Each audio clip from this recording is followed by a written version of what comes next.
On October 26, 2010, 22-year-old Shanae Beacham was shot near the 200 and 700 block of Northwest 41st Avenue Road in Miami Gardens. Here's the case. Shanae was born April 30th, 1988.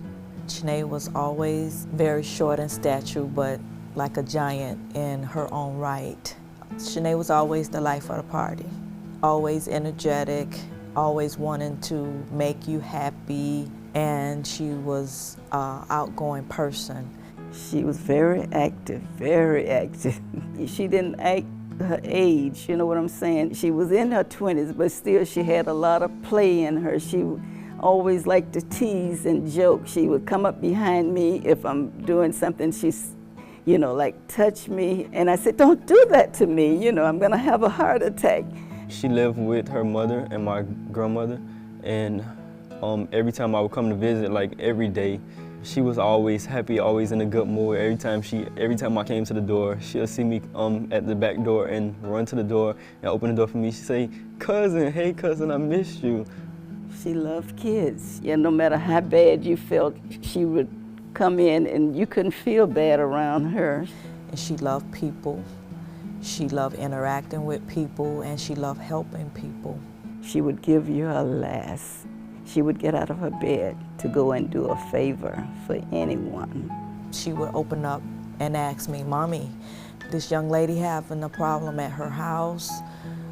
We need to have her to come live with us." She always liked to have a lot of children come over, eat, sleep, watch TV with her, because she was the only child.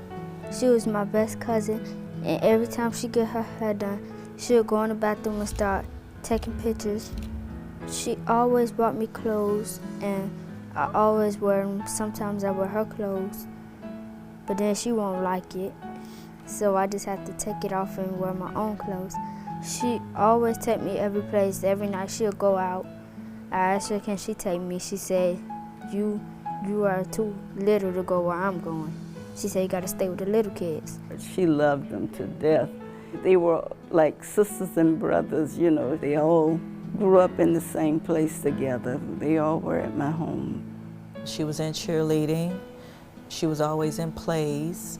She had very close interacting with her teachers.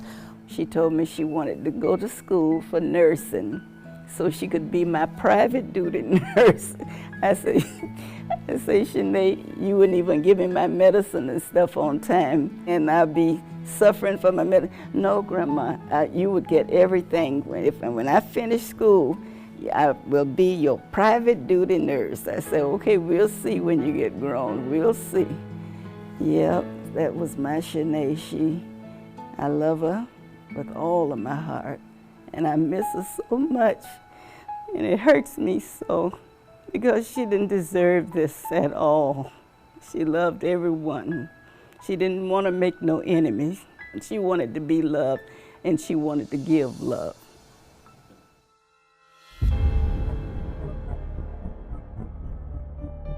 On October 26, 2010, at approximately 11:30 p.m., police officers and fire rescue personnel were dispatched to the 20700 block of Northwest 41st Avenue Road. They found a female individual by the name of Shanae Beacham that had suffered from a gunshot wound to her left torso. Miss Beacham was airlifted to Rodger Trauma Center, where she subsequently succumbed to her injury. Miss Beacham was at the 20700 block of Northwest 41st Avenue Road, meeting an acquaintance that she had previously met. She was standing under a tree at the time that he was pulling up, and she had flagged him down with her cell phone. Once her acquaintance had arrived on scene, she ended up getting into a silver Grand Prix, where her acquaintance was also seated in the driver's side compartment of the vehicle. She had left the passenger side door to the vehicle open with the dome light on inside the vehicle. While Miss Beacham and her friend were conversing inside of the vehicle, her friend, or the acquaintance, had observed what he described as two black males rapidly approaching from the rear of his vehicle on foot. The surviving witness tells us that multiple shots were fired into the rear portion of the acquaintance's vehicle, as well as a driver's side portion of the vehicle. Once the shots were fired, he obviously realizes that both his life as well as Miss Beacham's life is in danger. He rapidly accelerates northbound on Northwest 41st Avenue Road, where he encounters a cul-de-sac. He stops the vehicle in the cul-de-sac, and he gets out of the driver's side portion of the vehicle and starts frantically knocking on neighbors' doors, trying to summons help. I was asking her to come and watch TV with me, and she told me she was going over to meet a friend and that she was coming right back. And lo and behold, the cops were coming at my house around 12 o'clock, telling me that they needed to talk to me about Shanae. They had found her in the car where she had been shot. They explained to us that she had expired. I thought it wasn't true. I said it's not true, but it really was. She wanted to live, you know, and enjoy her life. She was a lovable child. She didn't deserve this at all. On October 26, 2010, at approximately 11:30 p.m., our victim, Shanae Beacham, was shot and killed while she was sitting in a vehicle of an acquaintance. At the time that the shots were being fired into the vehicle that Miss Beacham was sitting in, she was struck with one projectile, which had entered the driver's side portion of the vehicle and had actually penetrated the left portion of her torso. It should also be noted that the acquaintance that Miss Beacham was with at the time of the shooting was not hit during the time of the firefight. Our victim was airlifted to Rodger Trauma Center, where she ended up succumbing to her injuries. It's a piece of us are gone. She's gone. She's never coming back. She had so much energy and so much love for each one of us, and she did a lot for each one of us. And we miss her dearly in the household, her presence. Shanae was prematurely taken from us, and Shanae had a huge legacy that she was leaving. Even in death, Shanae donated her eyes so that someone else could see. And I would just like you all to know that Shanae was very special.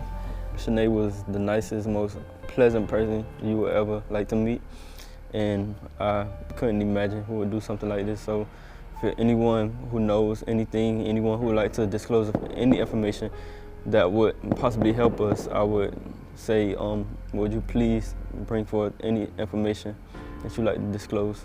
Even the smallest detail or information would mean a lot to our family so that we can have closure.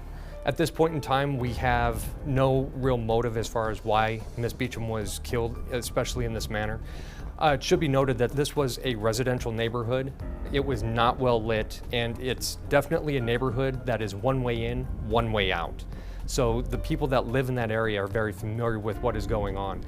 There were people out the night of the incident, and they have been helpful up to a point. However, we do know that people did see this crime occur, and now is the time for these individuals to come forward with the information that they know. It is unknown at this point what happened to the described defendants at that point. Both individuals are once again described as black males, tall and thin, with dreads in their hair. The weapon that was used was a semi-automatic firearm. But she didn't deserve this at all. She didn't deserve this.